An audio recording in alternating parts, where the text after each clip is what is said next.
Assalamualaikum warahmatullahi wabarakatuh. Saudara-saudara sekalian, saya ingin menyampaikan perkembangan bahwa hari ini tepat jam 1 sampai jam 3, jadi 2 jam, tim percepatan reformasi Polri mengadakan rapat perdana lengkap dihadiri 10 orang masing-masing sebagaimana sudah diketahui. Saya sendiri, Jimli Asidiki, kemudian yang kedua Jenderal Polisi Pak Ahmad Dopiri sebelah kanan saya sebagai sekretaris, kemudian Profesor Mahfud MD, mantan Menko Polhukam, dan kemudian Profesor Dr. Yusril Ihza Mahendra, kemudian Profesor Dr. Otto Hasibuan sebelah saya. Pak Yusril mendahului karena ada pelantikan di istana, pelantikan wakil ketua Mahkamah Agung.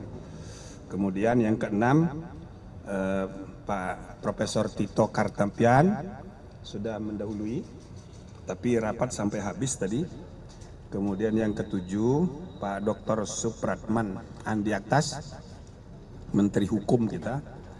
8 Pak Jenderal Sigit Listio Sigit Prabowo, tadi juga mendahului seperti Pak Yusril karena harus mengikuti acara pelantikan di istana. Kemudian Pak Jenderal Badrudin Haiti, paling senior, mantan Kapolri, dan sebelah saya Pak Jenderal Idham Aziz, juga adalah mantan Kapolri. Nah, kami rapat bersepuluh dan insya Allah mungkin minggu depan atau apa akan ada tambahan 1 orang, ya, ibu-ibu. Nah, belum saya sebut namanya. Ini untuk melengkapi sesuai dengan harapan Presiden supaya ada keterwakilan perempuan.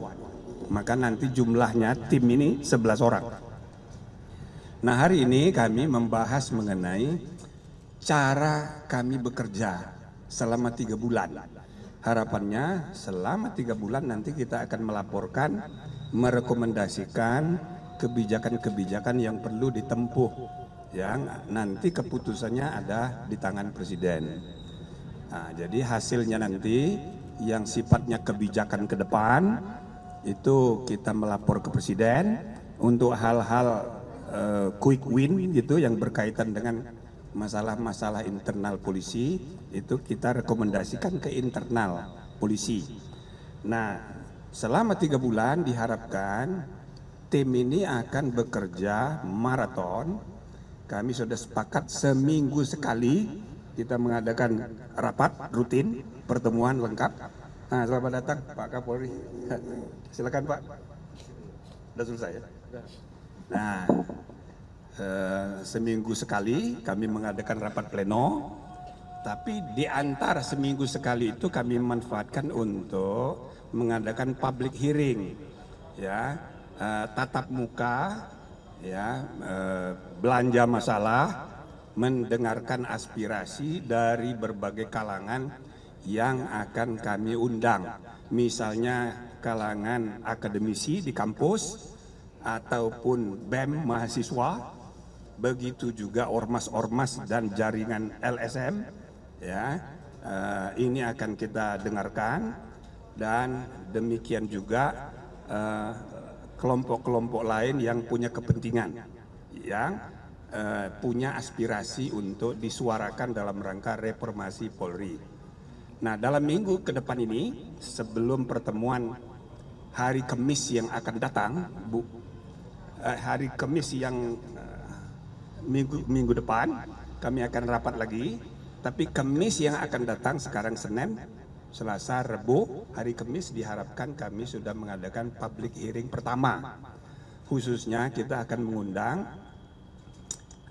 Gerakan Nurani Bangsa dan beberapa tokoh-tokoh masyarakat lain yang punya aspirasi. Itu nanti kita adakan pertemuan untuk mendengarkan sekali lagi, ya, masalah-masalah yang mereka pikirkan, termasuk solusi-solusi yang mungkin mereka mau mau usulkan. Tentu itu tidak mengikat, nanti tim akan mengkajinya sehingga selama 2 bulan pertama mudah-mudahan sudah bisa dirumuskan rekomendasi yang akan menjadi kebijakan-kebijakan baru dalam rangka reformasi kepolisian ini. Saya kira itu untuk sementara. Silakan kalau ada yang mau tanya. Prof, mau bertanya, tadi kan ada rencana ada penambahan anggota perempuan. Nah, ya. Ini apakah dari sipil atau dari purnawirawan Polri juga? Ya, belum saya sebut, pokoknya perempuan. Ya, karena ini laki-laki pejantan semua. Nah, jadi daripada ya sebelum ada protes dari gerakan perempuan, itu idenya dari presiden sendiri. Wah, ini harus ada perempuan. Karena setelah dilantik, ternyata laki-laki semua. Jadi bukan usulan kami, beliau sendiri. Nah, namanya sudah ada, tinggal diteken. Yang nunjuk presiden, Pak? Iyalah. Prof, dari rapat 2 jam tadi itu apakah tim ini juga mendapat rekomendasi dari tim transformasi Polri yang sudah dibentuk Pak Kapolri sebelumnya, kan mereka udah dapat data. Terus yang kedua, ini tim ini kan untuk mengevaluasi lembaga kepolisian ya, dan di sini ada Pak Kapolri sebagai salah satu timnya. Apakah maksudnya Pak Kapolri di sini untuk menjembatani agar masukan-masukan itu tersampaikan dengan baik atau bagaimana, Prof? Iya, salah satunya gitu manfaatnya. Maka tentu bukan hanya Pak Kapolri sebagai anggota tim resmi, kami juga tadi sudah mendengarkan dari laporan perkembangan yang ada selama ini di intern, dan termasuk tadi kami sudah putuskan ketua istilahnya ketua tim reformasi internal itu kita selalu undang kalau ada rapat kemisan. Nah, supaya dari intern juga punya informasi yang kadang-kadang kita perlukan, sehingga kita tidak melihat Polri itu hanya dari luar. Ya kan? Kadang-kadang orang dari luar melihatnya A padahal sebetulnya B. Nah, makanya komisi ini akan bekerja sinergi ya dengan komite yang sudah ada di intern. Oke. Tadi disebut kalau akan melakukan pertemuan dengan berbagai organisasi dan LSM.